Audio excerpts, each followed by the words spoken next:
David, if you kill him, he will win.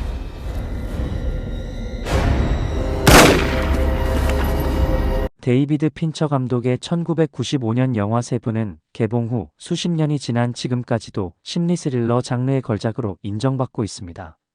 표면적으로는 칠죄종을 모티브로 한 연쇄살인마를 추적하는 두 형사의 이야기처럼 보이지만 그 내면에는 인간의 도덕성 본성 그리고 사회적 붕괴에 대한 깊은 성찰이 담겨 있습니다. 영화는 은퇴를 일주일 앞둔 베테랑 형사 윌리엄 서머셋과 젊고 충동적인 형사 데이비드 밀스의 만남으로 시작합니다. 이 두 인물은 완전히 대조적인 성격을 가지고 있습니다. 서머셋은 방법적이고 분석적이며 철학적인 접근을 하는 반면 밀스는 젊은 이상주의와 직접적인 행동으로 세상을 바꿀 수 있다고 믿습니다. 이 대비는 영화 전체에 긴장감을 더합니다. 또한 이야기가 진행됨에 따라 두 사람은 서로에게 영향을 주며 변화합니다. 밀스는 더 신중해지고 서머셋은 더 적극적으로 행동하기 시작합니다. 이러한 캐릭터 발전은 긴장감 넘치는 영화 속에서 잠시나마 안정감을 주는 요소가 되어 마지막 충격적인 결말을 더욱 강렬하게 만듭니다. 영화의 배경인 이름 없는 끊임없이 비가 내리는 도시는 단순한 배경이 아닌 하나의 캐릭터처럼 기능합니다. 이 어두운 도시 풍경은 도덕적 타락과 사회적 무관심을 상징합니다. 끊임없이 내리는 비는 영화가 탐구하는 인간 조건의 정신적, 도덕적 황폐화를 반영합니다. 서머셋은 이곳을 이 끔찍한 도시라고 표현하며 범죄가 일상화된 공간으로 묘사합니다.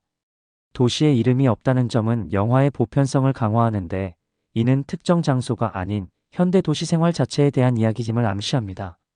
영화의 적대자 존 도는 또 다른 훌륭한 캐릭터 구성의 예시입니다.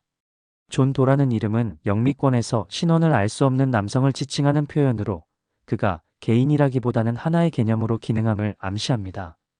핀처 감독은 당시 상대적으로 알려지지 않은 배우를 캐스팅함으로써 관객들이 캐릭터에 대한 선입견을 갖지 않도록 했습니다. 도는 자신을 타락한 세상에 메시지를 전달하는 선택된 설교자로 자리매김합니다. 그는 단순한 살인자가 아닌 성서의 가르침을 이용해 자신의 행동을 정당화하는 자기 임명된 도덕적 심판자입니다. 이는 그의 방법이 살인하지 말라는 계명을 위반한다는 점에서 큰 모순을 보여줍니다. 다크나이트의 조커와 유사하게 도는 전통적인 악당이라기보다는 하나의 힘으로 작용합니다.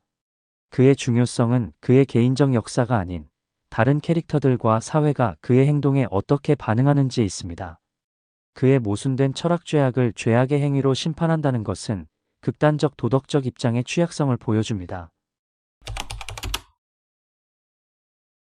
도의 살인은 탐식, 탐욕, 나태, 교만, 세욕, 질투, 분노라는 7가지 대죄에 기반한 세밀한 패턴을 따릅니다.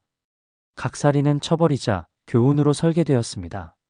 도는 자신의 살인에 3가지 원칙을 세웁니다. 희생자는 그 죄를 지은 자여야 하고 그들의 죽음은 본보기가 되어야 하면서 살인 방법은 죄의 성격을 반영해야 합니다. 하지만 영화의 충격적인 결말에서 그는 의도적으로 자신의 규칙을 깨뜨립니다. 영화는 도가 밀스의 아내 트레이시를 살해하고 그녀의 머리를 상자에 담아 배달했음을 밝히는 장면에서 절정에 달합니다. 이 행위는 마지막 2가지 죄, 밀스의 평범한 삶에 대한 도의 질투와 도를 분노에 차서 처형하는 밀스의 분노를 완성합니다. 이 결말은 도의 기존 패턴을 깨뜨립니다. 트레이시는 어떤 죄도 짓지 않았으며 도 자신이 다른 이를 처벌하는 대신 질투의 죄를 구현합니다. 밀스를 조종하여 분노로 자신을 죽이게 함으로써 도는 왜곡된 승리를 거둡니다. 육체적으로는 패배했지만 그는 누구든 극단적인 상황에 몰리면 부패할 수 있다는 그의 허무주의적 세계관을 증명하는 데 성공합니다. 세븐 전반에 걸쳐 무관심이라는 주제가 반복적으로 등장합니다. 주요 7건의 살인 외에도 배경에서 수많은 다른 범죄가 발생하지만 이는 당국과 시민들 모두에게 냉담한 무시를 받습니다.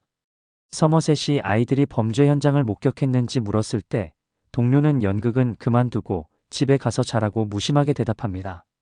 목격자들은 형식적인 진술을 제공하고 서머셋 자신도 택시를 타고 범죄 현장을 무관심하게 지나칩니다.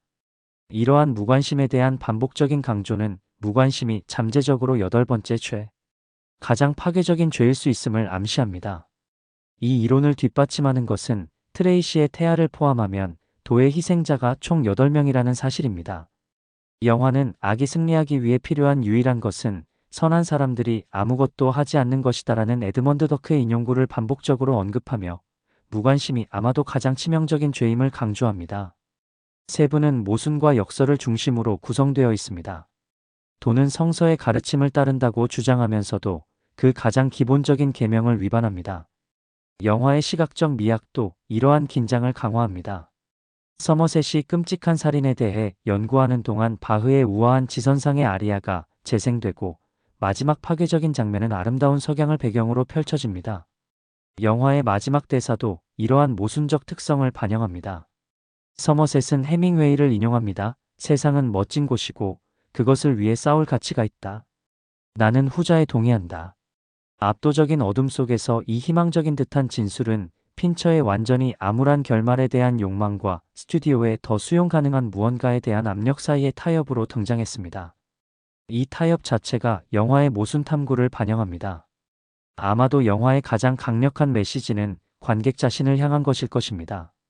무관심이 정말로 8번째 죄라면 가상인물들의 고통과 그들이 대표하는 현실 세계의 불의에 무관심한 관객은 공범이 됩니다. 세부는 관객들에게 그들 자신의 도덕적 자족과 사회적 병폐에 대한 무관심을 검토하도록 합니다. 데이비드 핀처의 세부는 일반적인 스릴러를 초월하여 현대사회에서의 도덕성, 정의, 그리고 인간 조건에 대한 깊은 성찰이 됩니다. 대조적인 형사들, 이름 없는 도시, 개념적 악당, 그리고 충격적인 결말을 통해 영화는 도덕적 타락과 무관심에 대한 강력한 비판을 전달합니다.